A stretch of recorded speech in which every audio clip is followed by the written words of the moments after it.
Assalamu alaikum, my dear students of class 6. Welcome to your English lecture for 11th February, Thursday. Students, today we are going to revise our lesson number 9, Life in the Country. Kim and his sister Julie lived with their mother and father on the hillside of a beautiful valley. किम और उसकी बहन जूली अपने माँ बाप के साथ पहाड़ खूबसूरत वादी की एक पहाड़ी के उस तरफ रहते थे. Their father was a farmer. उनके वालिद किसान थे. And the family lived in a little farm house. और उनका ख़ानदान एक छोटे से फार्म हाउस पे रहता था. The farm house clung to the steep hill side above a small village in the bottom of the valley. और फार्म हाउस जो था वो ढलान पहाड़ी की एक छोटे से गांव में वादी की तह में था. On the farm they had a few sheep and cows and there was a small orchard and two कॉर्नफील्ड्स.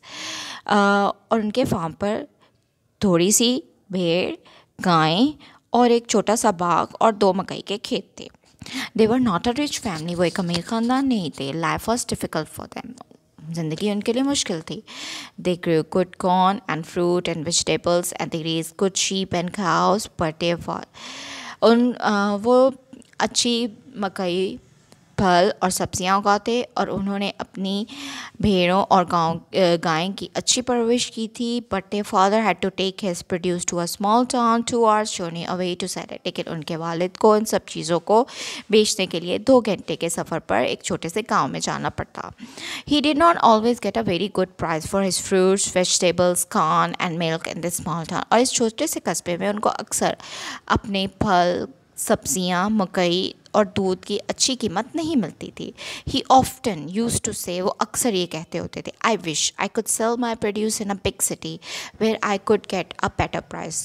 काश मैं अपनी चीज़ों को बड़े शहर में बेच सकूं ताकि मुझे अच्छी कीमत मिल जाए. But the nearest big cities was 3 days journey away in the south. लेकिन जो करीबी बड़े शहर थे वो 3 दिन के सफ़र पर जनूब की तरफ थे. There was no railway and the mountain roads were very bad. उस वक्त कोई रेलवे नहीं थी और जो पहाड़ की सड़कें थी वो बहुत ही बुरी थी. Kim and Julie love the countryside round their home. उनको अपने गिर्द गिर्द दही इलाका बहुत पसंद था. They often use to sit on the mountain sides beside the little farm and look at the winding river that flow through the valley. वो अक्सर औकात पहाड़ी की एक तरफ छोटे फार्म के साथ बैठते थे और उस घूमते हुए दरिया की तरफ देखते जो वादी की तरफ बह रहा था. And at the beautiful old stone bridge that cross over it to the wild tangle of forests and cliffs on the other side. और उस खूबसूरत पुराने पत्थर के बने हुए ब्रिज को क्रॉस जो कि जंगल के उस तरफ था और उसके दूसरी तरफ पहाड़ थे. They used to walk for hours up and down the hills along the rough country tracks and path. वो अक्सर औकात ऊपर और नीचे पहाड़ी की तरफ जाते और उस पगडंडियों रास्तों के ज़रिए से. For there were no real roads, के वहाँ पे कोई सही सड़कें नहीं थी. They like to collect wild berries and to take them home to their mother. उनको वहाँ पर जंगली बेरियाँ इकट्ठे करने का शौक़ था और वो अपनी माँ के लिए घर पे ले जाते. हु कुक देम, जो उन्हें पका देती. Sometimes they used to cross the old stone bridge on to the other side of the river. और कई दफ़ा उन्हें वो पुराना पत्थर का बना हुआ पुल पार करके दरिया के दूसरी तरफ जाते. Where there were caves to explore and trees to climb. जहाँ पर गार थे दरियाफ्त करने के लिए और दरख्त थे चढ़ने के लिए. Sometime they played for hours in the forest on the other side of the river. और कई दफ़ा वो दरिया की दूसरी तरफ जंगल में घंटों खेलते. There was no town there. There were no houses at all. वहाँ पे कोई कस्बा नहीं था, वहाँ पे कोई घर नहीं थे. The side of the valley was wild and untamed. उस तरफ का जो हिस्सा था वादी का बहुत खामोश और जंगली हयात वाला था. Nothing lived there except birds and small wild animals. वहाँ कोई नहीं रहता था माँ सिवाय परिंदों और जंगली जानवरों के. The village was always very quiet. वो गांव बहुत हमेशा से खामोश था.